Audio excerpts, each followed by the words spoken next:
तकलीफ हुआ करती है, मुझे इस तरह मोहम्मद की खिदमत पर कभी भी कोई तकलीफ ना हुई। हलीमा सादिया फरमा रही हैं कि जब वो जिस्म के तौर पर बढ़ रहे थे तो उनका हाल ये था कि खुशबू तो फैलती ही रहती थी और जिसमें से खुशबू आती ही तो रहती थी। मैं जब बिस्तर से उठाती तो बिस्तरा महकता रहता था। और अपने आने के बाद कहती है, ए हलीमा, ए सादिया, ये तो कितना मुबारक और खुशबूदार बच्चा लेकर के आई है कि जिस जगह ये लेटे वो जगह महक जाती है, जिस मकान में ये रहे वो मकान महक जाता है। हज़रत हलीमा सादिया आका करीम सल्लल्लाहु तआला अलैहि वसल्लम को एक रोज दूध पिलाती हैं और दूध पिलाने के बाद रात की तारीकी है, चांद निकला है, चांदनी फैली है, सुला देती हैं। आज भी माओं की आदत होती है कि माएं जब अपने बच्चों को दूध पिलाती हैं और दूध पिलाने के बाद सुला देती हैं तो देख लेती हैं कि मेरा बच्चा सो रहा है कि जाग रहा है। अगर बच्चा सो जाता है तो मां मुतमईन हो जाती है और अगर बच्चा जागता होता है तो मां अपने बच्चे को थपकियां दे दे करके सुलाने की कोशिश करती है। ठीक हजरत हलीमा सादिया ने सरकार को दूध पिलाया और दूध पिलाने के बाद सुला दिया।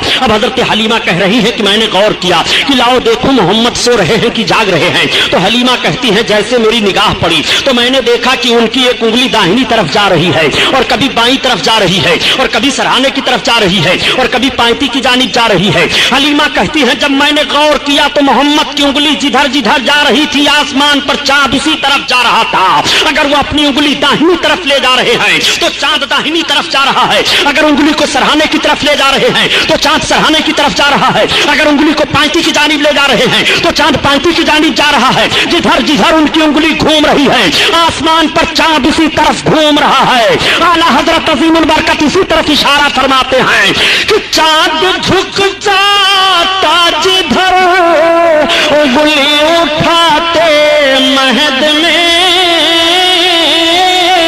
क्या ही चलता था इशारों पर खिलौना नूर का। आइए तकरीर। नारे तकबीर, नारे रिसालत, नारे रिसालत, जश्न रहमतुल्लिल आलमीन हज़रत अल्लामा मौलाना गुलाम नूरुद्दीन साहब कुबरा। नारे तकबीर। सल्लल्लाहु तआला अलैहि वसल्लम का करीमाना हाल मुलाहजा फरमाइए। हजरत हलीमा सादिया फरमाती हैं कि मैं देख करके दंग रह गई। हजरत हलीमा फरमाती हैं, ये मोहम्मद का आलम है। तमाम औरतों से हजरत हलीमा सादिया जिक्र कर रही हैं। आकाए करीम सल्लल्लाहु तआला अलैहि वसल्लम हजरत हलीमा की गोद में हैं। औरतें देखने के बाद कहती हैं, हलीमा कितना बरकत वाला बच्चा लेकर के आई हो, पूरे कबीले साद में शोहरा है। आकाए करीम की बरकतें जाहिर हैं। हलीमा सादिया सरकार को दूध पिला रही हैं और बयान देती हैं, जिस तरह से बच्चों की खिदमत पर परवरिश को माओं को तकलीफ होती है, मुझे कभी भी इसका एहसास नहीं हुआ। मेरे आका सल्लल्लाहु तआला अलैहि वसल्लम दूध पीना जब छोड़ देते हैं तो हजरत हलीमा सादिया सरकार को लेकर के आपकी माँ के पास आ गई और फिर इजाजत लेती है। कहती है, बहन आमना खातून, इनको हमारे पास चंद बरस और रहने दो। चुनांचे हजरत आमना खातून से इजाजत लेकर के सरकार को फिर लेकर के चली जा रही हैं। अब मेरे आका हजरत हलीमा रज़ी अल्लाह ताला अन्हा के घर हैं। सरकार जिस्मानी हालत पर ऐसे माहौल में पहुंच गए कि मेरे सरकार जमीन पर तशरीफ फरमा होकर के चल रहे हैं, मगर कदम में कोई लड़खड़ाहट नहीं है, कोई लग़ज़िश नहीं है, कोई लर्जा नहीं है। देखने वाले देख करके हैरान रह जाते हैं। ए हलीमा, तूने जिस बच्चे की खिदमत की है इनका चलना जरा देखो। और बच्चे जब चलते हैं तो अपने दोनों पांव के बल घिसटते हुए चलते हैं, मगर मेरे सरकार कभी पांव के बल घिसटते हुए नहीं चले, मुकम्मल सीधे अंदाज से खड़े होकर के चल रहे हैं और कदम में लग़ज़िश और लर्जा नहीं है, बल्कि अक्ल आवाज दे रही है, हमको बनना है निशाने राहे मंजिल दोस्तों। हम अगर भटके तो कितने कारवां खो जाएंगे। करीम सल्लल्लाहु अलैहि वसल्लम इस तरह से चल रहे हैं। देखने के बाद लोग आशाश कर रहे हैं और ताज्जुब कर रहे हैं और सारे बच्चों की चाल देख रहे हैं, मगर मेरे आका की रफ्तार अजीब है, मिसाल नहीं है। मेरे सरकार के चलने का कोई जवाब नहीं है। तमाम कबीला के मर्द और औरतें देख करके सब हैरान रह जाते हैं। हलीमा जरा इनका चलना देखो, वाकई बहुत बरकत वाला बच्चा लेकर के आई हो हलीमा। आज तक इस रफ्तार से हम लोगों ने बच्चों को चलते हुए नहीं देखा। मेरे सरकार अच्छे अंदाज से चल रहे हैं। एक मर्तबा मेरे आका सल्लल्लाहु तआला अलैहि वसल्लम ने हजरत हलीमा सादिया से इरशाद फरमाया, अम्मी ये तो बताओ कि अब्दुल्लाह कहाँ जाया करते हैं। हजरत हलीमा के लड़के अब्दुल्लाह थे। तब तक हलीमा ने अर्ज किया, बेटा तुम्हारे भाई अब्दुल्लाह जंगल में बकरियों को लेकर के चराने के लिए जाया करते हैं। आका ने इरशाद फरमाया, अम्मी कल से मैं भी जाना चाहता हूँ।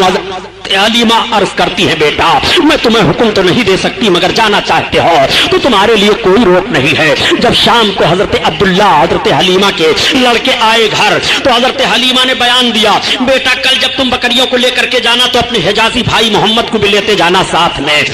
آج جب کچھ لوگ کہہ دیا کرتے ہیں کہ نبی کریم صلی اللہ تعالیٰ علیہ وسلم بکریاں چراتے تھے, میں عرض کرتا ہوں پیارے ذرا جملہ سنبھالو تاکہ ایمان کا جنازہ نہ نکلنے پائے. میرے آقا صرف بکریاں ہی چرایا نہیں کرتے تھے بلکہ بکریوں کے چرانے کا پس منظر بھی ملاحظہ کرا. میرے سرکار بکریاں چرانے تو ضرور جا رہے ہیں جنگل میں مگر اس ماحول پر نگاہ تو رکھو تاکہ عظمت مصطفیٰ تمہارے دل میں بیٹھ جائے اور تمہارے ایمان کا جنازہ نہ نکلنے پائے.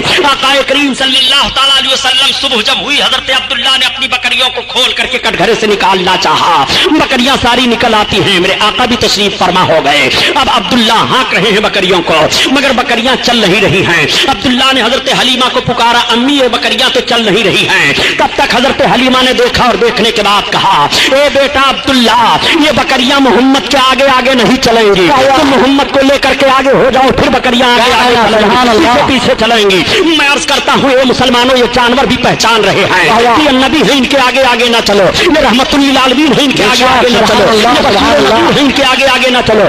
امام الانبیاء ہیں ان کے آگے آگے نہ چلو. جانور تو نبی کو پہچان رہے ہیں کہ ان کے آگے آگے نہ چلو. یہ کیسے جانور ہیں جو نبی سے بڑھنے کی کوشش کر رہے ہیں سبحان اللہ کوشش کر رہے ہیں. اسی لیے میں عرض کرتا ہوں پیارے نبی کو پہچانتا کون نہیں ہے. نبی کو سب پہچان رہے ہیں. نبی کو بہروتر پہچان رہے ہیں. نبی کو خشکوتر پہچان رہے ہیں. نبی کو زمین پہچان رہی ہے. نبی کو آسمان پہچان رہا ہے. نبی کو چاند و سورج پہچان رہے ہیں. نبی کو خشکی تری پہچان رہی ہے. نبی کو ہوا فضا پہچان رہی ہے. نبی کو شجر و حجر پہچان رہے ہیں.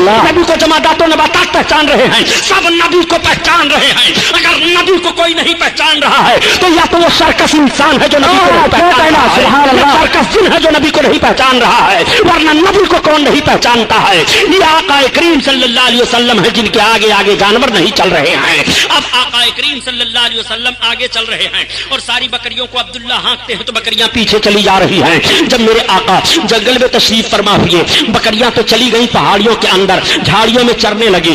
آقا کریم صلی اللہ تعالیٰ علیہ وسلم چل رہے ہیں تو سخت پتھروں پر سرکار کے نشانے قدم پڑ رہے ہیں. عبداللہ دیکھ کر کے حیران رہ جاتے ہیں. اور جب میرے آقا درخت کے نیچے کھڑے ہوئے تو درخت کا سایہ دوسری جانب تھا مگر میرے سرکار جس طرف تشریف فرما ہوئے درخت کا سایہ اسی طرف چلا آیا. اور جب سرکار درخت کے قریب جانے لگے تو درخت سرکار کی طرف جھک گیا. حضرت عبداللہ دیکھ کر کے حیران رہ جاتے ہیں. جب شام ہو گئی آئے تو اپنی ماں سے بیان کیا. امی غضب ہو گیا. کہا کیا؟ کہا آج عجیب معاملہ میں نے محمد کے ساتھ دیکھا. کہا کیا تم نے دیکھا؟ کہا یہ جب جا رہے تھے تو ریتیلی زمین پر ان کے قدم پڑتے تھے تو نشان نہیں ظاہر ہوتے تھے مگر سخت پتھروں پر قدم رکھتے تھے تو پتھروں پر ان کے پیروں کے نشان ظاہر ہو جایا کرتے تھے. حضرت حلیمہ بیان فرماتی ہے بیٹا کسی سے کہنا نہیں. اور امی یہی نہیں بلکہ جس درخت کے نیچے ہم گئے اس درخت کا سایہ اسی طرف چلا آیا. اور امی یہی نہیں بلکہ جب ہم درخت کے پاس جانے لگے تو درخت جھک گیا ہے. امی میں گھبرا گیا تھا. حضرت حلیمہ کہتی ہے بیٹا تمہیں گھبرانے کی ضرورت نہیں ہے. محمد سے اس طرح سے بہت ساری باتیں کو دیکھنے کی ملی ہیں. یہ بہت عظیم انسان ہیں. یہ بہت برکت والے ہیں. آج پھر میرے سرکار جنگل میں تشریف لے گئے. اب جب میرے آقا جنگل میں تشریف لے گئے پہاڑیوں کے درمیان تو پہاڑیوں کے اندر جتنے چرند پرند تھے وہ سب کے سب اڑ کر کے آ کر کے اسی درخت پر بیٹھ گئے اور منڈلانے لگے گویا سرکار کی زیارت کر رہے ہیں. تمام جانور جنگل سے نکل آئے اور وہ سرکار کی طرف دیکھ رہے ہیں اور دیکھنے کے بعد اپنی پیشانی کو زمین پر رکھ رہے ہیں اور رکھنے کے بعد وہ جنگل کی طرف چلے جا رہے ہیں. آقا صلی اللہ علیہ وسلم گھر کی طرف تشریف لا رہے ہیں تو سارے بکریاں چلی آ رہی ہیں. بکریوں کو ہانکنے کی ضرورت نہیں پڑ رہی ہے. حضرت حلیمہ کی بکریاں کٹگھرے میں پہنچ جاتی ہیں. کوئی ایک بکری بھی ضائع نہیں ہوتی ہے. اور پورے خاندان میں پوری آبادی میں جب سے میرے آقا تشریف لے گئے تھے کسی بکری کو کوئی جانور کسی دن نقصان نہیں پہنچایا تھا. موسمی بخار میرے سرکار کو ہو گیا. جب یہ باتیں بیان کی جاتی ہیں تو مخالف گروپ کے لوگ کبھی کہہ دیا کرتے ہیں کہ نبی کی فضیلت میں یہ حدیث شریف تو ضعیف ہے. یہ حدیث شریف تو ضعیف ہے. یہ حدیث تو ضعیف ہے. میں کہتا ہوں جب فضائل نبی کی بات آئے تو تمہیں حدیث ضعیف دکھائی دے رہی ہے. آخر کن حدیثوں کو تم قوی تسلیم کرتے ہوئے نبی کریم صلی اللہ علیہ وسلم کی فضیلت کو تسلیم کرو گے؟ یہ مصطفیٰ کی عظمت کا بیان ہے. اس میں ضعیف حدیث اور قوی حدیث کا معاملہ वाला नहीं है। अपने आका की अजमत समात फरमाते चलो। नबी कौनैन सल्लल्लाहु ताला अलैहि वसल्लम को मौसमी बुखार हुआ, मेरे सरकार 3 दिन जंगल में तशरीफ नहीं ले गए। तब तक हलीमा के लड़के रोते चिल्लाते हुए आए और अर्ज करते हैं, अरे अम्मी जान, आज तो सबसे ज्यादा दूध देने वाली बकरी को जंगल का शेर उठा ले गया है। हलीमा रोने लगी। मेरे आका ने आंखें खोल दी, इरशाद फरमाया, अम्मी क्या बात है? हलीमा अर्ज करती है, बेटा मोहम्मद, सबसे ज्यादा दूध देने वाली बकरी को जंगल का शेर उठा ले गया है। मुझे ये फिक्र नहीं है कि दूध देने वाली बकरी थी, मैं इस